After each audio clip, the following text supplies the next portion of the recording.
This is Over Me Part 3. I'm thinking of playing Benny and the Ink Machine after this. If there's any other games you think I should play, type them in the comments. Make sure they're games I could play on my computer though.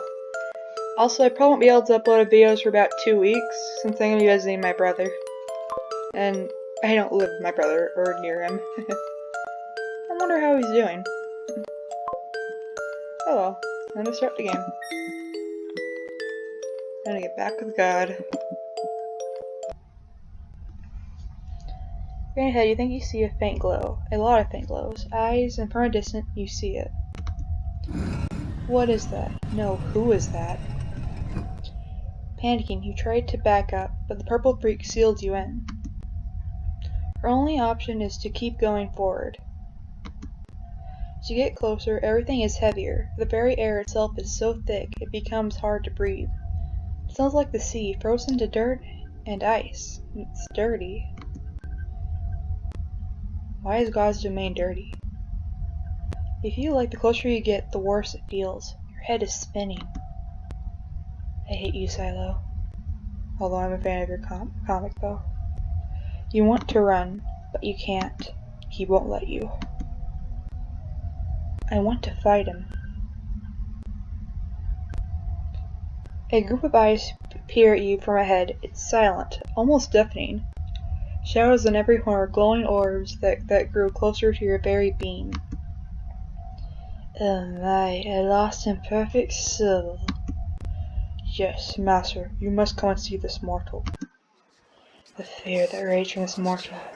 It is delicious. Noise from those strange shadowy apparitions begins to grow louder.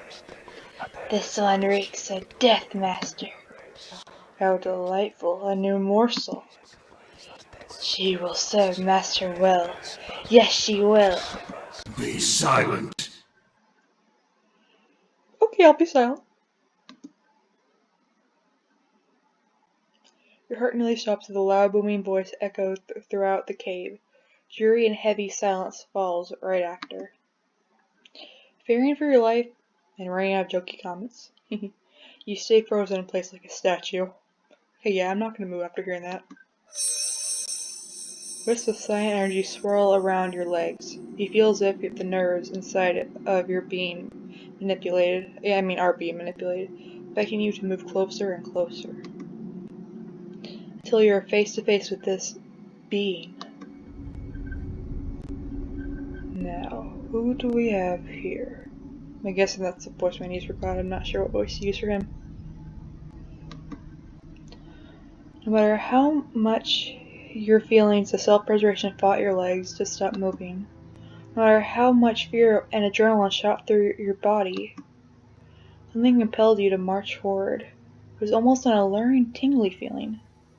Wisps of teal swirled from your legs to your very being, pulling you closer and closer to this master of everything.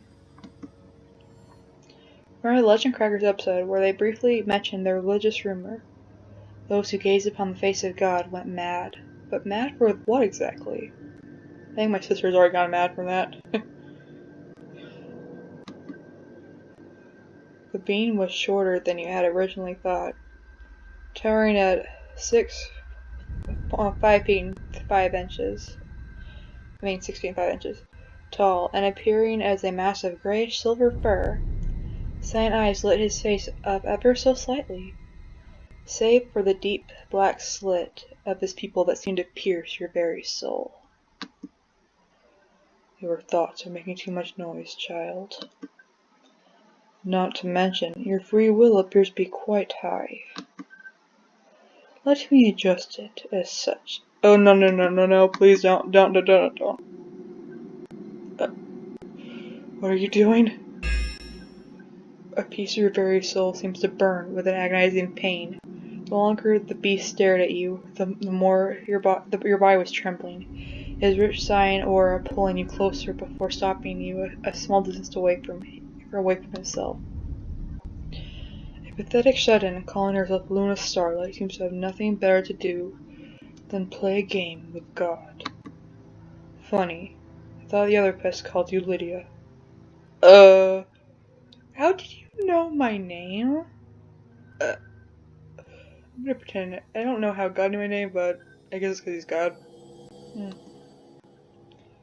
You creatures always did have a knack for trying to be something you are not. God's presence brushed against you with the force of a blizzard. You feel numb, just by being near him. It? You're not sure, doesn't matter. Seems the God is quiet yet. You don't know what you can say that won't anger the cyanide deity. It was then that you suddenly remembered. The items, the things from the very beginning. You knew there was a reason for them being on your bed mysteriously. God's like offering, right? Careful, my prey.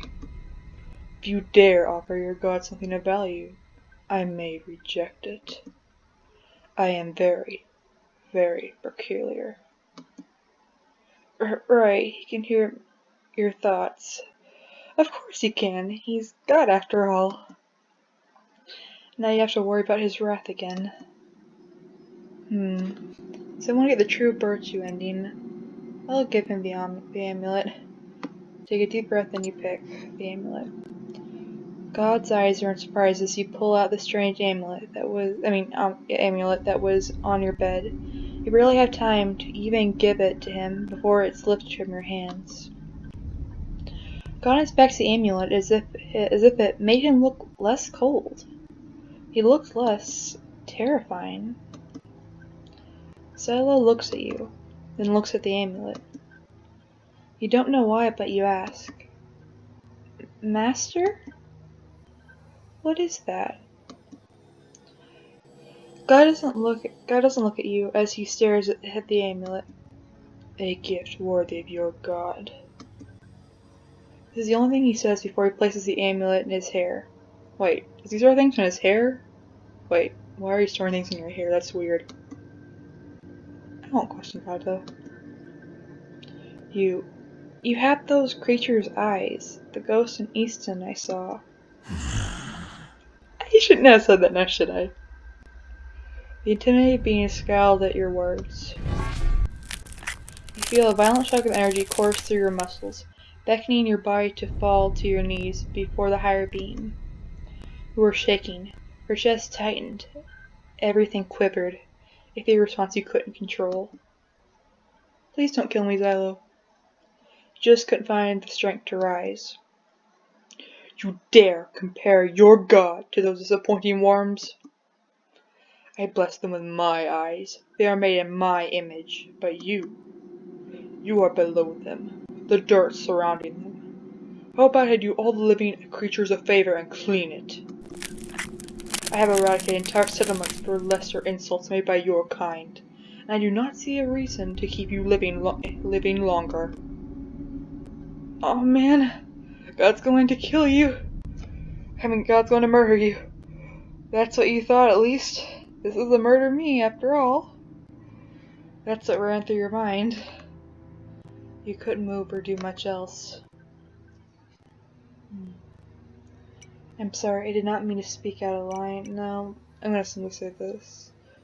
Yeah, I'm just saying, sorry, I did not mean to speak out of line. You aren't perfect. This is to be expected. You had to find a way for him to let you back up before you end up like 83. But what would you say? This god is quiet, so unnerving. The mere sight of him makes you feel as if your very blood is boiling with such a violent coldness. You take a long look at the cold ground below yourself as you lift your head back up to him. With a meek voice you say, "Such piercing eyes you gave those ghosts." You feel some of the burning weight lift off of your being. Maybe he liked that? Maybe? I hope so. I still remember them. You just couldn't describe it. Remembering how you felt. All of those cyan eyes trained on you. Those drilled into the back of your skull, but the pair in front of you, they burrowed into the depths of your soul. You didn't want those eyes to leave. You didn't want the feeling to go away. Where was this coming from? I want to get away from God right now. You didn't want the presence of the dark god, best friend murderer, did you? No, this is wrong. These feelings felt genuine. Wait, what? How? Such a strange feeling. The hatred that bubbled in your stomach earlier for this glorious higher being has fled you. Now, when you glanced up at his face, you only felt this faint feeling of adoration, even inklings of passing imputation, I can't read today. Being enamored? Okay, I really can't read today, sorry. You feel as if something is being taken from you, stolen. Even though he wasn't showing it, you couldn't help but feel that underneath his pouty lip and brooding eyes was being a smug little something. Smug? No, that wasn't the word for him. Superlative? Exquisite? Why were you suddenly finding him more and more bearable? Why do you suddenly find the thought of being around him? Uh-oh, he's probably expecting you to answer. But what do I say? You are truly the god of everything. Nobody can compare to you, Master. That would scare most people. I don't know why that didn't scare me. Oh well. He was doing something. He had to. Some sort of voodoo? Godly powers? Well, he was a god. Well, he is. Something more along the lines of a personality adjustment. Sounded crazy, but there were many cryptids and beasts that did it. Wendigos? Wendy? Why couldn't a god?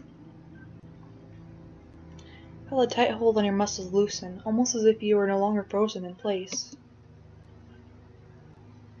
I wish I could run, but I don't think he will let me. Tell me more.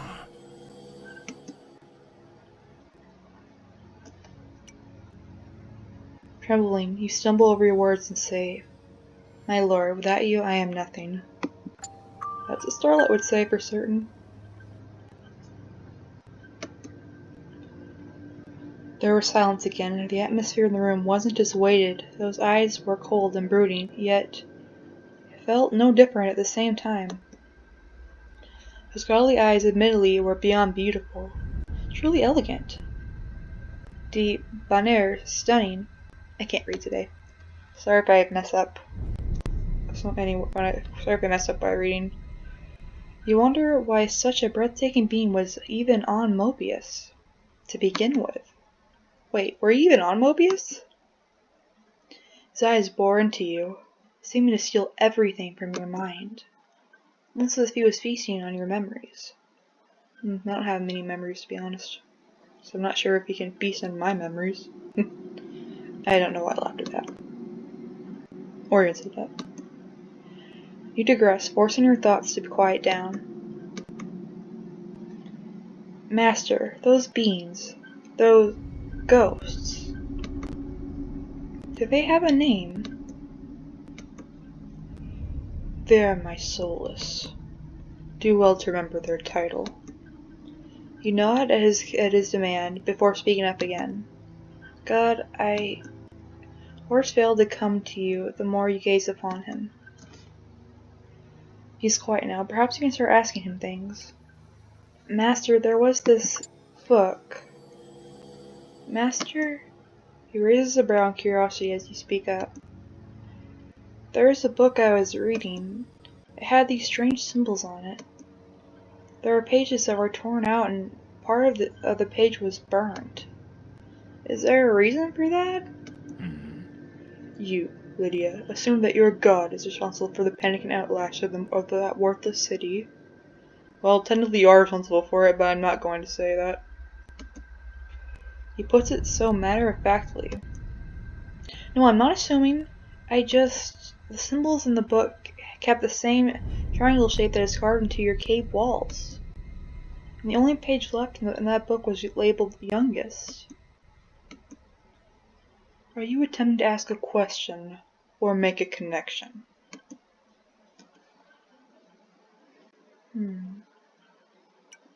Master, I humbly ask you, what happened in your past? You are not worthy of knowing. Of course. He's strangely silent. Just how powerful are you? I shouldn't have asked that. Your blood runs cold as Xylo looks at you.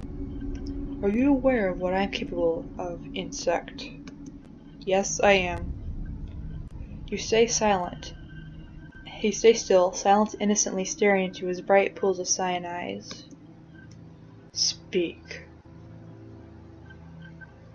Master, you are everything and nothing. Your power is unlimited. So you have been paying attention, Lydia.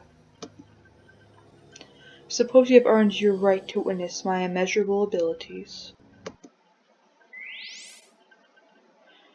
Your head spins as you're suddenly transported to some sort of strange space. You assume it's space. After all, there were stars and beautiful colors all around you. The center of it all was a large cyan eye, stared deeply into your soul. As alien debris was sucked into the center, almost like a black hole. Okay, get that eye away from me, please. Where am I? Why do I see a giant eye? You hear a reverberating echo in your head as you float in this endless space. This universe used to be full of many worlds. Separate and composing realities, similar yet separate from your own. This is merely a small fraction of the power I wield. What happened to it? What did you do? There was a pause and silence. It displeased me. He destroyed an entire universe? Yes, I did. You no longer felt safe in your skin. This god knew everything you thought and felt. This had to be a dream, right? I would prefer it to be a dream. God seems to be progressing the movement of the stars right in front of your eyes. Was he showing off? Almost immediately, you see a bright flash of light as you get teleported back to where you began, in front of Xylo. Now that you understand my unlimited perfection, you will understand just how easily I can erase you if you bore me. You gulp anxiously as you are forced to kneel before God again. If I were you, pest, I would choose my next words carefully. Do you choose to follow me, or do you dare forsake your God of everything? Xylo. Really? You have ceased your brief amusement, pest. Be gone. Where you... Deity had vanished before your very eyes. This is so odd. This whole day. Has it even been a day? What time was it? Looking around, you see the same hallway you were just in. Where did he go? Why did he leave you? I'm glad he left. Or at least I'm glad he made me leave him. Thank God. Well, I don't thank him, I'm just glad. Now you are surrounded by nothing but silence, and... So, how did it go? Left you speechless, didn't he? That's alright. My master has that effect on people. But enough about that. So with the miracle that you still exist, and the more surprising fact that your soul is intact, I need to make sure you don't try anything funny. Our master has far more important things to do than babysit you. You questionably appealing one. Did you just call me appealing? I hate you. I think I hate you with a passion, in fact. He gives you a wicked grin as his eyes glow brightly. What did you just do to me? Without any sort of warning, the hyena's words become disjointed. Suddenly, there is a black star on your peripheral. Your head feels fuzzy, your vision is going blurry, and for a second you feel like you're going to vomit. You stumble back before catching yourself against the cold cavern wall. What's going on? I can't feel my legs. Just let the cell do its work, woman. But I start to feel weaker and weaker. As you lay on the cold cavern floor, you hear the beast say one last thing. Welcome to the Xylo Cave.